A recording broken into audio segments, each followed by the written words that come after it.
खुशामदीद। 5 जुलाई सन 2022 मंगल का दिन है। उम्मीद है कि आप सब खैरियत से होंगे और हर दिन सुबह सुबह आपके सामने आते हैं। कोशिश ये रहती है कि आपको बाखबर करें देश दुनिया की हर छोटी बड़ी खबर से, और छोटी बड़ी खबरों से जुड़ने के लिए टेलीविज़न चैनल पर आप हमें देख ही रहे हैं, तो हमारी राब्ता साइट फेसबुक पर नशरियात शुरू हो गई हैं। अगर आप दाएं बाएं जाएंगे तो बाद में इस नशरियात को देख भी सकते हैं, अभी भी लाइव वहाँ पर चल रहा है। उसके साथ साथ फेसबुक के साथ ट्विटर, इंस्टाग्राम को, व्हाट्सएप और फिर हमारी ऑफिशियल वेबसाइट www.gulistannews.in पर आप लॉगिन, सब्सक्राइब और शेयर कर सकते हैं, और वहाँ पर हर पल बाखबर रहेंगे जम्मू कश्मीर की खबरों से। प्रोग्राम का तय फॉर्मेट है कि खबर होती है, तज्जिया होता है, तबसरा करने की कोशिश करते हैं। 3 पड़ाव पर प्रोग्राम आता है और 9:40 का वक्त होता है। तो हमारी ये कोशिश रहती है कि आपके लिए इस वक्त को मुकर्रर किया गया है कि आप अपनी आवाज़ को बुलंद करें, यानी आखिरी 10 से 12 मिनट जो होते हैं उसमें हमारी हद्दुल इम्कान ये कोशिश रहती है कि आप अपने मसाइल हुकूमत के सामने रखें, इस उम्मीद के साथ कि हुकूमती इदारे उन मसाइल का हल करें। तो आज भी इसी तय फॉर्मेट के हिसाब से प्रोग्राम आपके सामने रखेंगे, लेकिन हस्ब वादा और हस्ब दस्तूर प्रोग्राम का आगाज़ हम तो कर चुके हैं। लेकिन पहले पड़ाव पर ज़रा आपको याद माजी से भी बाखबर करते हैं कि आज 5 जुलाई को हिस्ट्री ऑफ द डे में क्या कुछ आसिफ रशीद के पिटारे में है, आपके सामने रखने जा रहे हैं। खुशामदीद, गुड मॉर्निंग, बहुत बहुत स्वागत है आप सभी का प्रोग्राम सलाम जेके में। दिल्ली के स्टूडियो से हम राह रास्त हैं। होप सो कि आप सारे ठीक ठाक व खैर वाफियत होंगे। आगाज करते हैं तय फॉर्मेट से हिस्ट्री ऑफ द डे में। आज यानी इतिहास क्या कुछ कहता है, आज के दिन का तारीख में क्या है वो बताते हैं। 5 जुलाई है, ये 7वां महीना चल रहा है साल 2022 का। 5 तारीख को जब आप उठाकर देखते हैं अंग्रेजी कैलेंडर के मुताबिक, तो पता चलता है कि 1658 में मुगल हुक्मरान औरंगजेब ने अपने बड़े भाई मुराद बख्श को कैद कर दिया। 1947 में आज ही के दिन हिंदुस्तानी आज़ादी एक्ट 1947 बरतानवी पार्लियामेंट में पेश किया गया। 5 जुलाई 1947 को। 1950 में आज ही का दिन था, 5 तारीख थी। नए कानून के तहत तमाम यहूदियों को इजराइल में रहने की इजाजत दी गई। जितने भी जो यहूदी हैं इजराइल के अंदर रहते हैं, बड़ी तादाद है। शुरुआत इसकी नए कानून के तहत 1950 में आज के दिन हुई थी, 5 जुलाई की। 1968 में हिंदुस्तान की पहली आबदोज सोवियत रूस पहुंची थी। 1968 में यह कारनामा अंजाम दिया गया था टेक्नोलॉजी की दुनिया में, और दिफा के एतबार से काफी अहमियत की हामिल आबदोज मानी जाती थी जो रूस पहुंची थी। 1977 में 5 तारीख को पाकिस्तान के आर्मी जनरल मोहम्मद जियाउल हक की क़यादत में हुकूमत का तख्ता उलटकर मुल्क की हुकूमत उन्होंने खुद संभाली। पहली बार ऐसा देखा गया था कि फौजी सरबराह या फौजी हुक्मरान की तरफ से तानाशाही के तौर पर पाकिस्तान के अंदर इस तरीके से खलबली मचाई गई थी। अभी 1971-72 के दर्द से पाकिस्तान बाहर नहीं निकला था कि अचानक जनरल जियाउल हक की क़यादत में हुकूमत का तख्ता पलट दिया गया और हुकूमत संभाल ली गई खुद जियाउल हक की जानिब से। साल 2005 में शंघाई ताउन तंजीम यानी OIC जिसे आप कहते हैं, जिसने पाकिस्तान और भारत के साथ साथ ईरान को भी बतौर मुबस्सिर रुकनियत दे दी। OIC में आज के दिन शमूलियत के साथ साथ बतौर मुबस्सिर शंघाई ताउन तंजीम ने जो SCO है, माफ कीजिएगा, उसने पाकिस्तान, भारत और ईरान को बतौर मुबस्सिर रुकनियत दी। ये SCO जिसके इजलास भी आज तक होते हैं उसके हवाले से बात है। इसके अलावा 1999 में अमेरिका ने तालिबान पर पाबंदियों का ऐलान किया। जब तालिबान की पहली हुकूमत लगभग खत्म होने वाली थी उस वक्त ये पाबंदियां लगी। साल 2004 में यूनान ने यूरो कप 2004 फुटबॉल टूर्नामेंट जीतकर एक तारीख रकम की। यूनान ने इससे पहले कभी भी हिस्ट्री में इस तरह का टूर्नामेंट, खासतौर से यूरो कप 2004 से पहले कोई भी ऐसा टूर्नामेंट नहीं था जो इस टीम को ऊपर ले जाता। लेकिन ये अलग तरह का फुटबॉल था, अलग तरह का कप था और एक अलग तरह का जोश और जुनून यूनान ने आज के दिन तारीख रकम की थी। ये हिस्ट्री ऑफ द डे में अहम मालूमात थी। अब जरा आगे बढ़ेंगे और टेलीविजन स्क्रीन पर आप हमें तो देख ही रहे हैं, लेकिन साथ साथ सोशल मीडिया प्लेटफॉर्म्स पर भी हमें ज्वाइन कीजिएगा। सोशल मीडिया साइट्स जिनमें आप फेसबुक और यूट्यूब पर हमारे साथ लाइव नशरियात में भी जुड़ते हैं, अपनी आरा से हमें आगाह करते रहिए। साथ साथ हमारी ऑफिशियल वेबसाइट www.gulistannews.in पर हमारे साथ रहिए और तहरीरी कंटेंट भी आपको वहां पर मिलेगा अगर आप तस्वीर और वीडियोस के अलावा पढ़ना भी चाहते हैं। तो अब आगाज करेंगे जम्मू कश्मीर से। आज भी खबरों का आगाज होगा एग्जीक्यूटिव एडिटर इशफाक गौहर के साथ। खबर का पिटारा खोल देते हैं और सबसे पहले बात करते हैं मौसम के मिजाज और श्री अमरनाथ जी यात्रा के हवाले से, क्योंकि मौसम का मिजाज और श्री अमरनाथ जी यात्रा का चोली दामन का साथ है। और इस वक्त की अहम और बड़ी खबर कि पिछले कई दिनों से लगातार गर्मी के बावजूद, जिस तरीके की शिद्दत गर्मी की थी, उसके बाद अब आहिस्ता आहिस्ता करके मौसम का मिजाज कश्मीर वादी के अंदर बदल रहा है और यूनियन टेरिटरी के कई इलाकों के अंदर इस वक्त हल्की से दरमियाना दर्जे की बारिशों का सिलसिला जो है वो शुरू हो गया है। जहां एक तरफ से बारिशों का सिलसिला शुरू हो गया है, वहीं पर श्री अमरनाथ जी यात्रा के हवाले से इस वक्त की अहम और बड़ी खबर सामने आ रही है कि 7,282 यात्रियों का एक और काफिला जम्मू से श्रीनगर की ओर इस वक्त रवाना है। 7,282 यात्रियों का काफिला जम्मू से श्रीनगर की ओर रवाना कर दिया गया है। लेकिन मैंने पहले ही कहा कि मौसम और यात्रा का चोली दामन का साथ है। यात्रा इस वक्त जो हमारे पास इतलात आ रही है, मौसमियाती तब्दीली की वजह से जो बारिशें हुई हैं गांदरबल जिले के अंदर, यही वजह है कि बालतल के मकाम पर जो बेस के मनीगाम का है, वहां पर यात्रियों को इस वक्त रोक दिया गया है। इंतजार किया जा रहा है कि यात्रा उस वक्त की जाए जब मौसम का मिजाज थोड़ा सा बेहतर हो। यानी इस वक्त जो बड़ी खबर आ रही है कि बालतल बेस कैंप से नीचे जो मनीगाम का कैंप है, वहां पर यात्रियों को रोक दिया गया है। और मौसमियाती तब्दीली की वजह से जो मौसम बदल रहा है, दरमियाना से तेज रफ्तार बारिशें श्रीनगर शहर के अंदर हो रही है, उसके नतीजे में एहतियातन फिलहाल इस तरीके का कदम उठाया गया है।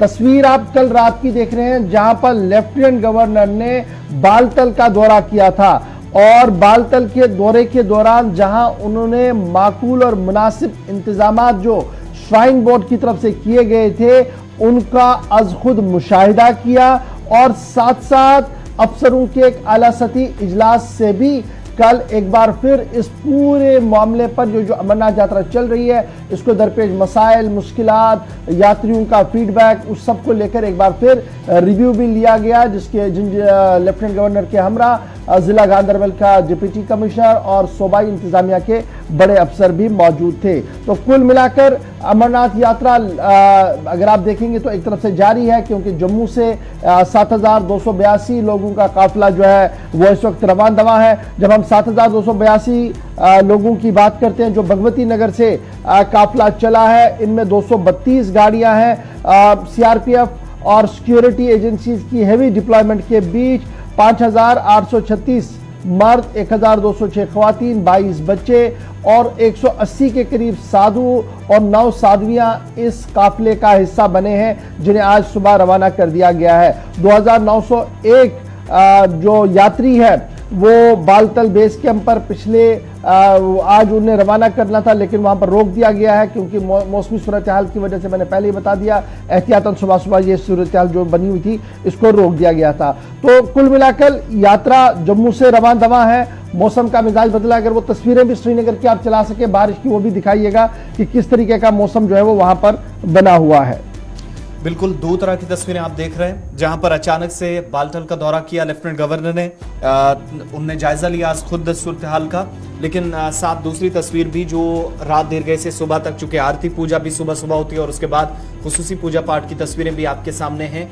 19,000 से ज्यादा लोगों ने, 19,000 से ज्यादा यात्रियों ने 5वें जत्थे में, आज छठा जत्था रवाना हुआ है, लेकिन आगे का जो है वो रोका गया है बालतल में। वो थोड़ी देर में आपको और भी डिटेल्स बताएंगे। ये भी ताज़ा तस्वीरें आपके सामने हैं और बदलते मौसम के बीच दो तस्वीरें आपको बताएंगे। श्रीनगर में हल्की बूंदाबांदी के बाद आहिस्ता आहिस्ता वक्त गुजरने के साथ साथ बारिश थोड़ी तेज होती जा रही है। गर्मी से राहत बहुत सारे लोगों को मिली है, लेकिन कुछ एक इलाकों में सुबह सुबह ये इतलात हैं कि बारिश इस कदर अलग सुबह तेज हुई है कि सड़कें ज़ेरे आब आई हैं। और अगली तस्वीर पे आपको लेकर चलेंगे जहां फ्लड जैसी सूरत हाल बनी है, जिसके बाद श्रीनगर और लेह शाहरा के भी बंद होने की ऑफिशियली तस्दीक कर दी गई है। तस्वीरें आज सुबह की आपके सामने, जनूबी कश्मीर से सेंट्रल कश्मीर तक और फ्लड लाइक सिचुएशन जो बनी है, यानी बेशतर हिस्सों में बारिशों के बाद खबर यह है कि ऊपरी हिस्सों में खासतौर से जहां पिछले कुछ दिनों में बारिशें नहीं हुई थी, वहां एक बार फिर से मौसमियाती तब्दीली में के बाद अब श्रीनगर लेह शाहरा को बंद कर दिया गया है। जम्मू श्रीनगर नेशनल हाईवे फिलहाल मामूल के मुताबिक ट्रैफिक चल रहा है। सुबह सुबह का अपडेट भी ट्रैफिक पुलिस जम्मू की तरफ से दे दिया गया है और जो अभी वाला काफिला है वो रामबन क्रॉस करने जा रहा है। इस वक्त रामबन पहुंच चुका है 7000 से ज्यादा यात्री, लेकिन शदीद बारिशों के बाद जो तस्वीरें आई अब वो भी आपको बताएं साथ साथ, क्योंकि लैंडस्लाइड्स के आने की खबर है जी। कुलन के मकाम पर जो जिला गांधरबल का इलाका है वहां पर लैंडस्लाइड आई है, जिसकी वजह से श्रीनगर लद्दाख राष्ट्रीय राजमार्ग, श्रीनगर लद्दाख नेशनल हाईवे जो है वो इस वक्त रोक दिया गया। आप तस्वीरें देख सकते हैं कि मूसलाधार बारिशों के बाद लैंडस्लाइड्स आई हैं, जिसकी वजह से कई मकामात पर लैंडस्लाइड्स आने के बाद रास्ता जो है वो गाड़ियों की आवाजाही के लिए रोक दिया गया है। इस वक्त श्रीनगर लेह कौमी शाहरा पर गाड़ियों की आवाजाही रोक दी गई है, उस पर फिलहाल रोक लगी गई है और इंतजामिया जो है वो रेस्क्यू ऑपरेशन पर लग चुका है। यही वजह कि जब हमें अभी आपको बता रहे थे कि बालतल में सूरत हाल क्या कुछ है बारिशों की वजह से, इस वक्त सूरत हाल ये है कि मिनवन बेस कैंप से अपना मनीगाम बेस कैंप के आगे पीछे ही गाड़ियों को रोक दिया गया है, क्योंकि सूरत हाल इस तरीके की थी। बहुत ज्यादा बारिशें जो थी वो इस पूरे सेक्टर के अंदर हो रही थी, जिसके बाद एहतियातन ये सारे कदम जो है वो उठाए गए। सलीम वानी भी हमारे साथ ज्वाइन करेंगे, इरफान फाजिल साहब भी हमारे साथ ज्वाइन करेंगे। पहले सलीम आपके पास आ रहे हैं जी, क्योंकि जब श्रीनगर लद्दाख नेशनल हाईवे की हम बात करते हैं, एक वाहिद रास्ता जो लद्दाख को इस वक्त जम्मू कश्मीर से जोड़ रहा है और इसी रास्ते से यात्रा ने भी आगे पीछे चलना है। क्या कुछ सूरत हाल है? आपका जैकेट खुद बता रहा है कि बारिशें जोरदार। जी बिल्कुल गवर्नर, जो श्रीनगर लेह कौमी शाहरा है उसको आज रात को ही बंद करना पड़ा, क्योंकि 1 बजे के रात के करीब कुलन का मुकाम है जो यहाँ पे एज यूजुअल जो लैंडस्लाइड आई है, एक बड़ी लैंडस्लाइड आई है, वो ट्रैफिक को यहाँ पे रोक देना पड़ा यहाँ पे और श्रीनगर लेह कौमी शाहरा को बंद किया गया है और हारीपुरा बेस कैंप में भी गाड़ियों को रोक दिया गया है। BRO 122 RCC मेरे पीछे आप देख रहे हैं कि काम चल रहा है। यहाँ पे 2 से 3 घंटे का वक्फा लगेगा इस रोड को खोलने में और बराबर यहाँ पे काम चल रहा है। लेकिन यहाँ पे लोगों की एक शिकायत है कि हमने कहीं यहाँ पे ये ब्रिज बनाने के लिए कहा था, लेकिन यहाँ पे लोग भी काफी नाराज है एडमिनिस्ट्रेशन से, क्योंकि यहाँ पे काफी लोग बेचारे सड़क पर भी है। लेकिन अभी यात्रा को भी रोक दिया गया है, बालटाल से भी और हारीपुरा बेस कैंप से भी यात्रा को रोक दिया गया है। अभी 2 से 3 घंटे BRO के मुताबिक ये रोड खुलने में लगेंगे। पूरी तरह से शुरुआत से काम जारी है। ये तो हो गया श्रीनगर लेह कौमी शाहरा। यात्रा को कहां पर रोका गया है और क्या बारिशों का सिलसिला अभी भी जारी है? जी बिल्कुल, वक्त से बारिश हो रही है, लेकिन पूरी रात को काफी बारिश हुई है। जो बेस कैंप बालटाल है, जो सुबह सुबह जो काफिला हर रोज निकलता था, लेकिन आज उसको रोक दिया गया है। किसी भी यात्री को यहाँ पवित्र गुफा की तरफ नहीं जाने की इजाजत मिली है और बेस कैंप हारीपुरा से भी गाड़ियों को और टूरिस्टों को भी रोक दिया गया है, क्योंकि सोनमर्ग के लिए भी ट्रैफिक रोक दिया गया है, क्योंकि काफी सारा ट्रैफिक भी है सड़क पे। इसीलिए हारीपुरा से ही बेस कैंप को हर किसी को वहां पे रोक दिया जाता है और बाज़ाब्ता तौर पर जब तक श्रीनगर लेह कौमी शाहरा नहीं खुलेगा तब तक किसी को भी आगे चलने की इजाजत नहीं दी जाएगी और किसी भी यात्री को एन रूट से किसी भी चलने की इजाजत नहीं मिलेगी। तो फर्दर कोई टाइम लाइन फ्रेम किया गया है कि कब तक? तकरीबन 12 या 12 बजे के आसपास, या फिर ऐसा मौसम है कि शायद पूरे दिन आज यात्रा ना हो सके? बिल्कुल, जो मौसम कह रहा है, क्योंकि वक्फे से बारिश हो रही है। अभी जो थोड़ी देर पहले बीकन ऑफिशियल से बात हुई है, ये बोल रहे हैं कि 2 से 3 घंटे लगेंगे, लेकिन अगर मौसम ने साथ दिया तो 3 घंटे लग सकते हैं। अगर ये नहीं हुआ तो अगर बारिश और तेज हुई तो मुझे लगता है कि 4-5 घंटे लगेंगे ही लगेंगे। लेकिन एज यूजुअल जो बीकन ने यहाँ पे 2 घंटे से 3 घंटे का टाइम मांगा है। चलिए, 2 से 3 घंटे के अंदर अंदर श्रीनगर लद्दाख नेशनल हाईवे जो है वो गाड़ियों की आमदरफ्त के लिए खोल दिया जाएगा। तब तक मौसम का मिजाज अगर बेहतर हुआ तो यात्रियों को भी आगे चलने की इजाजत दी जाएगी। लेकिन श्रीनगर के अंदर बारिशें हो रही हैं, जरा सीधे चलेंगे इरफान फाजिल के पास। इरफान, बहुत शुक्रिया ज्वाइन करने के लिए। पिछले कई दिनों से दर्जा हरारत में लगातार इजाफा हो रहा था और इजाफी दर्जा हरारत के बीच राहत आज सुबह सुबह सिर्फ शहर के अंदर है या गाँव देहात के अंदर भी है? बहुत बहुत शुक्रिया गवर साहब। देखा जाए पिछले कई दिनों से वादी कश्मीर में और सेंट्रल कश्मीर में काफी ज्यादा गर्मी महसूस की जा रही थी, जिसमें पारा 35 तक चला गया था और गर्मी की शिद्दत की वजह से लोग काफी परेशान थे। हम देख रहे थे कि सड़कों पर ट्रैफिक की आवाजाही भी बहुत कम हो गई थी, मगर जिस तरीके से देखे तो आज सुबह सुबह मौसम ने करवट ली और तकरीबन 7 बजे के करीब जिस तरीके से तेज तूफानी हवाएं और बारिशों का सिलसिला शुरू हुआ और उसके बाद काफी तेज बारिशें हुई, जिसकी वजह से जरूर मौसम में तब्दीली देखने को मिली है। मेट्रोलॉजिकल डिपार्टमेंट ने जिस तरीके से बताया था कि 3 तारीख से लेकर 5 तारीख तक जी हाँ फिर से थोड़ा सा मौसम खराब होगा और मौसम जो है करवट ले सकता है, और उसका असर आज सुबह बिल्कुल 5 जुलाई आज सुबह देखने को मिला। और साथ ही साथ हम देख रहे हैं कि सड़कों पर काफी ज्यादा सड़कें जो है पानी से ज़ेरियाब हो चुकी हैं। मौसम की तब्दीली की वजह से लोगों ने थोड़ी सी राहत की सांस भी ली है, क्योंकि लग रहा था कि जिस तरीके से मेट्रोपॉलिटन सिटीज में ह्यूमिडिटी बढ़ जाती है उसके बाद लोग काफी ज्यादा परेशान होते थे, मगर आज सुबह जिस तरीके से मौसम ने अंगट ली है, अब देख रहे हैं कि अभी भी बारिशें हल्की हल्की हो रही है। फिलहाल अब मता अबर आलूद है और अभी भी बारिशों का सिलसिला वादी कश्मीर में जारी है। बहुत शुक्रिया सईद इरफान फाजिल श्रीनगर से अपडेट करने के लिए। बढ़ते हैं जी आगे। बात अब जरा एक और अहम खबर की करते हैं, और ये अहम खबर जो है ये इसलिए मैं इसको अहम मान रहा हूं क्योंकि सरकार लगातार एक निज़ाम को मुतारफ कराने की कोशिश में थी कि स्टार्टअप्स जो हैं उनके लिए माहौल साजगार हो और वो काम कर सके। और अब जब ये काम शुरू हुआ है तो उसके साथ साथ ही रिजल्ट्स भी आना शुरू हो गए हैं। मरकजी वजारत की तरफ से बाज़ाब्ता तौर पर 3रा एडिशन रैंकिंग का, रियासतों की रैंकिंग का जारी कर दिया गया है कि सपोर्ट टू स्टार्टअप इकोसिस्टम, यानी रियासतों ने किस तरीके से सपोर्ट किया है, मदद की है स्टार्टअप इकोसिस्टम को कायम करने के लिए। इस सिलसिले में वजारत commerce and industries, consumer affairs, food and public distribution, textile की वजारत ने बाज़ाब्ता तौर पर एक जो हर साल वो अपनी रैंकिंग जारी करते हैं, एक और रैंकिंग जो है वो जारी कर दी है।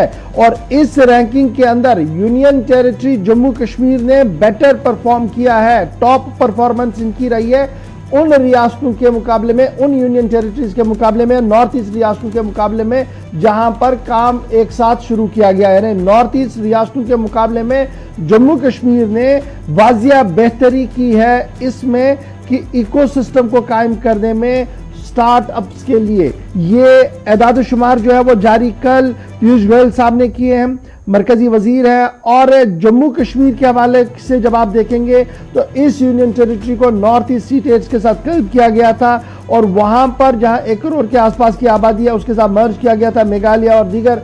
उसके मुकाबले में जम्मू कश्मीर की परफॉर्मेंस बेहतर बताई जा रही है। मरकज की तरफ से एदाद शुमार जारी कर दिए गए हैं।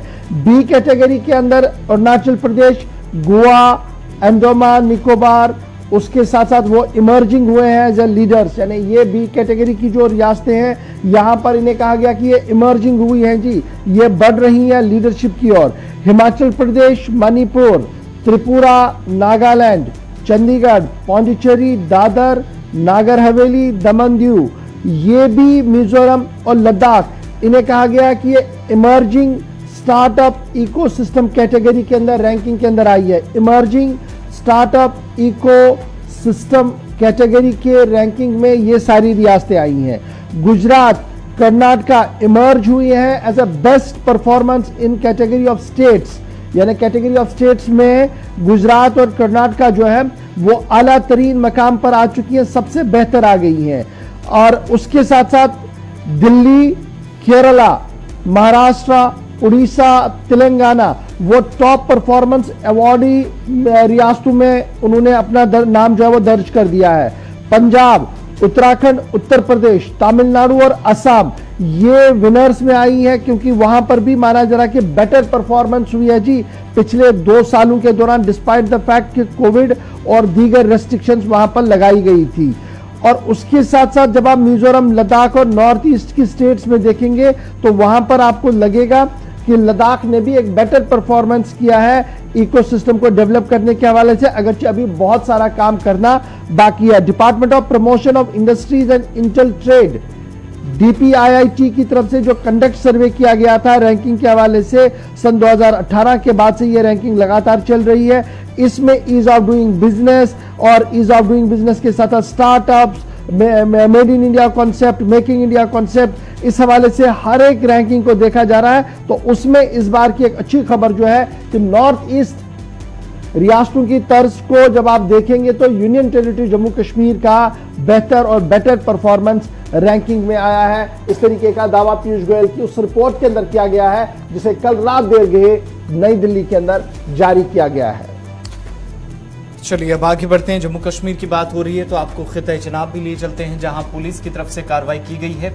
और 3 से 4 हफ्ते पहले आपको याद होगा, या पिछला महीना जून का जिस तरीके से गुजरा है, मुल्क के मुख्तलिफ रियासतों के अंदर एहतजाज और ये सारी चीज़ें। लेकिन दिल्ली से जब एक बयान टीवी डिबेट में सामने आया मुअत्तल बीजेपी की स्पोक्सपर्सन का, तो उसके बाद जम्मू कश्मीर तक भी एहतजाज हुए और नाराजगी का इजहार किया गया। लेकिन इन सब के बीच में कुछ मकामात पर ऐसे एहतजाज हुआ जहां पर अब जाकर पुलिस ने कार्रवाई की और भद्रवा जहां बंद किया गया था, कई दिनों तक दफा 144 का नफाज अमल में लाया गया था, एहतियातन पाबंदियां आयद कर दी गई थी, एहतजाज हुआ था और 2 कम्युनिटीज लगभग आमने सामने आई थी, ऐसी सूरत हाल बनी थी।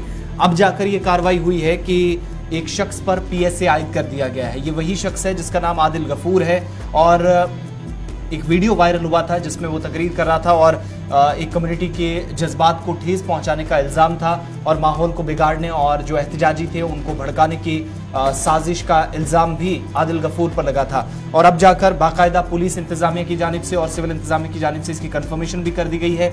आदिल एहतजाज उस वक्त बाकी साथियों के साथ कर रहा था जब ये कहा जा रहा था कि एक फेसबुक पोस्ट जो है वो शेयर भद्रवाह के अंदर भी की गई, जिससे माहौल बिगड़ा, एहतजाज हुए। फिर उस दिन ये पुरानी तस्वीरें आप 3 हफ्ते पहले की देख रहे हैं जिस वक्त बंद किया गया था।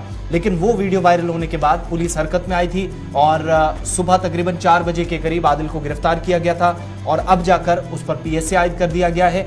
पब्लिक सेफ्टी एक्ट की मुख्तलिफ जो दफात हैं, शिकें, उनका सहारा लेकर अब कार्रवाई की जाएगी।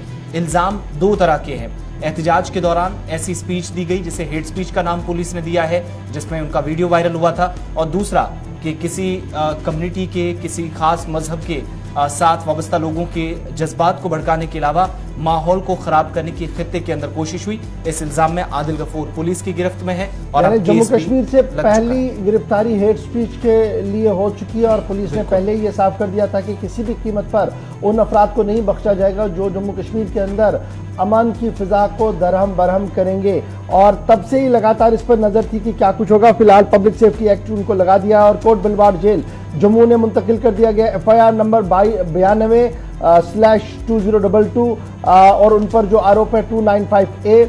अब वकला हज़रात समझ चुके होंगे 506, 153 IPC के तहत, और उसके साथ साथ जो दीगर दफात हैं वो सेक्शन 353, 336, 427, 147 IPC के तहत है। और पुलिस स्टेशन भी जो भद्रवाह है उन्होंने ये कार्रवाई करते हुए उनकी गिरफ्तारी की थी और ये साफ किया था कि उनके खिलाफ कार्रवाई होगी। और फिलहाल कार्रवाई के तहत अब पब्लिक सेफ्टी एक्ट के तहत उन्हें पाबंदी सलासल कर दिया गया है। जब बात जम्मू कश्मीर की हो रही है तो बात जरा फारूक अब्दुल्ला साहब की भी करेंगे। अगरचे जम्मू कश्मीर के अंदर अभी इंतखाबी बिगुल ऑफिशियली नहीं बजा है, सिर्फ इलेक्शन कमीशन के दफ्तर के अंदर हलचल बढ़ी है। उस हलचल बढ़ने के साथ ही सभी सियासी जमातों के दफ्तरों के अंदर भी हलचल बढ़ना शुरू हो गई है। सूबाई कमेटियों के इजलास के साथ साथ वर्करों से तालमेल बिठाने का काम भी शुरू कर दिया गया है। वहीं पर एक बड़ा बयान डॉक्टर फारूक अब्दुल्ला की तरफ से सामने आया है और ये बयान उस वक्त सामने आया है जब people's alliance for Gupkar declaration पर कई सवाल सामने हैं। और people's alliance for Gupkar declaration क्या मुस्तकबिल में भी एक साथ होंगे, इस पर कई चिमेगोइयां दिल्ली से लेकर जम्मू कश्मीर तक चल रही थी। इस बीच फारूक अब्दुल्ला जो people's alliance for Gupkar declaration के सदर भी हैं, ने कल इस बात का ऐलान किया कि हुकूमत जब भी चाहे जम्मू कश्मीर के अंदर इंतखाबात कराए, लेकिन people's alliance for Gupkar declaration एक साथ चुनावी मैदान में आएंगी। अब 3 चीजें बड़ी इंपॉर्टेंट है आज। People's alliance for Gupkar declaration में कौन जमाते हैं?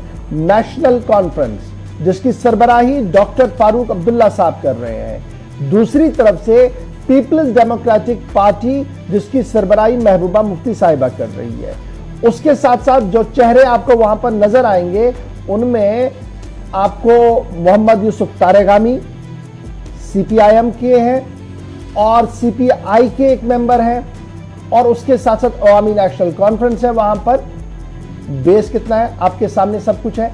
और दीगर कोई बड़ी जमात अभी तक PAGD का हिस्सा नहीं है।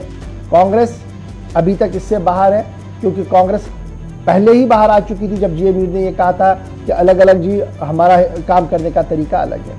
अब सवाल यह भी यहां पर पैदा हो रहा है कि ये हरीफ दो जमातें नेशनल कॉन्फ्रेंस और पीपल्स डेमोक्रेटिक पार्टी अगर एक साथ चुनावी दंगल में आती हैं तो क्या चुनाव के अंदर कोई गर्माहट पैदा होगी और क्या वाकईतन ये मुश्किलें उन सियासी जमातों के लिए पैदा करेंगी जो इस वक्त हद पे तनकीद फारूक अब्दुल्ला की सियासत, उमर अब्दुल्ला की सियासत और महबूबा मुफ्ती की सियासत को बना रहे हैं। अब उनकी तनकीद का एक अलग अंदाज है। उनका तनकीद क्या है जी? वो कह रहे हैं जी जब फारूक अब्दुल्ला जब महबूबा मुफ्ती साहिबा के वालिद ने पीपल्स डेमोक्रेटिक पार्टी बनाई तो यही वो जमात थी जिन्होंने ये कहा था कि ये बीजेपी की परवरदा जमात है और बीजेपी ने हजारों करोड़ रुपया जी मुफ्ती मोहम्मद सईद साहब को दिया और इस जमात को जम्मू कश्मीर के अंदर पैदा किया ताकि यहाँ की तशख्खुस को पामाल किया जाए। ये एक इल्जाम है। और दूसरा इल्जाम पीपल्स डेमोक्रेटिक पार्टी पर यह है कि पीडीपी हमेशा ये कह रही थी कि वो अवाम की ख्वाहिशात के मुताबिक काम करेगी और किसी भी तरीके से करप्ट और करप्ट लोगों का साथ नहीं देगी, जबकि फारूक अब्दुल्ला पर जम्मू कश्मीर क्रिकेट एसोसिएशन के अंदर जो मामला है उसको लेकर महबूबा मुफ्ती ही सरापा एहतिजाज थी। आज दोनों एक साथ टेबल पर बैठकर किस तरीके से बात करेंगे। फिर बीजेपी और आरएसएस के साथ इत्तेहाद का इल्जाम भी पीडीपी पर है और नेशनल कॉन्फ्रेंस लगा रही थी। आज दोनों एक साथ किस तरीके से आएंगे, बड़ी मुश्किलें हैं जो वो जमातें पैदा कर सकती हैं अपनी तकरीरों के अंदर, जो कर रही भी है, जो people's alliance for Gupkar declaration को जवाब देना होगा। फिलहाल फारूक अब्दुल्ला ने कल इस बात का ऐलान कर दिया कि आने वाले इंतखाबात में people's alliance for Gupkar declaration एक साथ चुनाव लड़ेगी एंटायर जम्मू कश्मीर के अंदर। अब जब entire union territory Jammu Kashmir की बात आई है तो आने वाला वक्त फैसला करेगा कि कौन कहां से किस तरीके से चुनावी दंगल का हिस्सा बनेगा, क्योंकि जो चुनाव इलेक्शन कमीशन अपनी तैयारियां तेज कर रहा है उतनी ज्यादा हलचल भी सियासी पार्टियों के दफ्तरों के अंदर देखने को मिल रही है। इस बीच जब हम सियासत की बात करें तो यह भी याद रखिएगा रीजनल पार्टियां अपनी जगह, नेशनल पार्टियां भी जोर आजमाई करेंगे और यही वजह है कि अरविंद केजरीवाल की आम आदमी पार्टी ने भी अपना मन जम्मू कश्मीर की ओर बनाने का फैसला लिया है।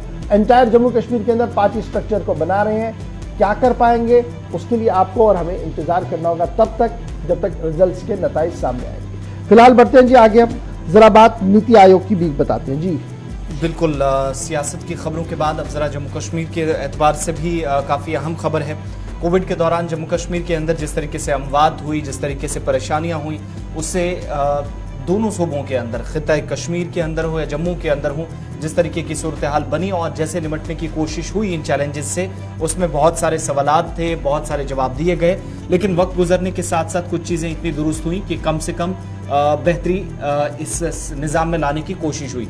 मरकज़ी सरकार की मदद से और मरकज़ी सरकार की मरकज़ की तरफ से शुरू किए गए आयुष हेल्थ के तहत, यानी यह जो आयुष के तहत अद्वियात देना, इलाज करना या कुव्वत मुदाफ़त बढ़ाने वाली अद्वियात जिस तरीके से जम्मू कश्मीर के अंदर तकसीम की गई, इस पर नीति आयोग की एक बाकायदा रिपोर्ट सामने आई है और नीति आयोग ने एक खाका खींचा है कि कैसे कोविड के दौरान वबाई मर्ज में जम्मू कश्मीर के आवाम को राहत पहुंचाने के लिए आयुष का कितना बड़ा और अहम किरदार रहा। नीति आयोग की तबसरे के मुताबिक या जो आदादोशुमार बताए गए हैं, 40 लाख से ज्यादा लोग जम्मू कश्मीर के अंदर जिन तक आयुष पहुंचा, यानी जब कमियां थी या तिब्बी सहूलियात पर सवाल उठ रहे थे कि ऑक्सीजन की कमी है, बाकी चीज़ें नहीं हैं, अस्पतालों में पूरी तरीके से इलाज या सही इलाज नहीं मिल रहा है, मुनासिब चीज़ें नहीं हैं या दाम पर सवाल उठना, तो ये सारी चीज़ें इनके बीच में आयुष को लेकर जो बात नीति आयोग की तरफ से की गई, जिसमें इस बात की वजाहत करने की कोशिश हुई है कि 44 लाख के करीब ऐसे लोग हैं जम्मू कश्मीर के अंदर, जो ये बताता है कि डायरेक्टरेट ऑफ आयुष, जाहिर सी बात है कि जम्मू कश्मीर से भी इसमें तफसीलात ली गई होंगी, तो वो एक आदादोशुमार पेश कर दी गए। और दूसरे, आज के वक्त में भी 50% के आसपास जो अमला है आयुष के तहत जम्मू कश्मीर के मुख्तलिफ इलाकों के अंदर काम कर रहा है, खिदमात अंजाम दे रहा है, जिसका मतलब ये हुआ कि पेंडेमिक के दौरान इतना बड़ा रोल रहा।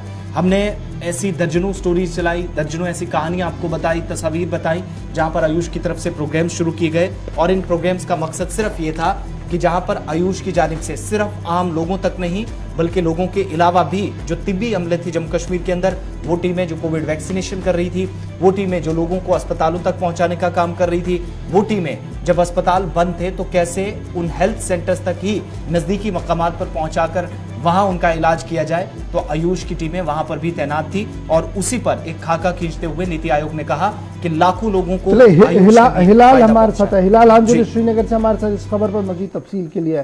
हिलाल, अपडेट कीजिएगा कि नीति आयोग ने पीठ थपथपाई है जम्मू कश्मीर आयुष की, क्या कुछ मजीद कहा गया है और किस तरीके से उन्होंने एनालाइज किया है पूरे कोविड पीरियड को इस हवाले से? देखिए, नीति आयोग ने जिस तरह से पीठ थपथपाई है आयुष की, क्योंकि उनका मानना है कि लगभग जो 55% मुलाजमीन है या जो स्टाफ स्ट्रेंथ है आयुष की, वो कोविड के दौरान बहुत जो है ऑन डोज रही है। लेकिन इसमें कोई शक नहीं है कि जो कोविड का काल चला है उसमें हेल्थ डिपार्टमेंट की जो भी विंग है वो काफी एक्टिव रही है और इसके साथ साथ जो अलाइड सेक्टर्स हैं वो भी काफी एक्टिव रहे हैं, क्योंकि ये पैंडेमिक इस तरह का था कि इसमें कोई दूसरे जो मुलाजमीन है वो इतने ट्रेन नहीं थे जितने हेल्थ के रिलेटेड जो लोग या हेल्थ से वाबस्ता जो लोग थे वो ट्रेन थे। इसमें कोई शक नहीं कि जब इनिशियल स्टेज में ही कोविड जम्मू कश्मीर के अंदर भी पाया गया तो उसमें जो आयुष से मुंसलिक डॉक्टर साहिबान थे, पैरामेडिक्स थे, उन्हें घर भेज दिए जाते थे उन पेशेंट के जहां उन्हें क्वारंटीन किया जाता था, जहां उन्हें घर में रखा जाता था। और उसके साथ साथ जो उनके दीगर अहले खाना होते थे उनकी ट्रीटमेंट के लिए उनके चाहे वो अलग अलग क्वारंटीन सेंटर्स हो या घरों के अंदर जो क्वारंटीन लोगों को रखा गया था, तो वहां घर के अंदर ही इलाज फराहम करना, उसमें महकमा हेल्थ के साथ साथ आयुष के जो लोग हैं, आयुष के जो डॉक्टर साहिबान हैं, वो भी वहां पर जाते थे और घरों के अंदर ही उन्हें इलाज मुआवजा फराहम करते थे। तो इसमें कोई शक नहीं है कि जिस तरह से नीति आयोग ने इनकी पीठ थपथपाई है, कोई शक नहीं है कि जम्मू कश्मीर के अवाम ने भी इस काल के दौरान, इस कोविड पैंडेमिक के दौरान महकमा हेल्थ से जो रिलेटेड जितने भी लोग हैं उनकी पीठ थपथपाई है। तो कोविड के अलावा भी हिलाल फर्दर क्या कोई ऐसा प्रोसेस है या स्ट्रेटेजी है कि इन 44 लाख से ज्यादा लोगों को कवर किया जाएगा, और या ये जो सिलसिला 1.5 वर्ष के दौरान चला है वबाई मर्ज में, तो ये कंटिन्यू किया जाएगा? क्योंकि एक बड़ी आबादी है जो आयुष से फायदा उठा रही थी और मुस्तकबिल में भी इसकी ख्वाहिशमंद है। देखिए, जहां तक इस रिपोर्ट की बात करते हैं तो ये सिर्फ कोविड-19 पैंडेमिक के दौरान जो आयुष का रोल रहा है ये इस पर ये रिपोर्ट बनाई गई है।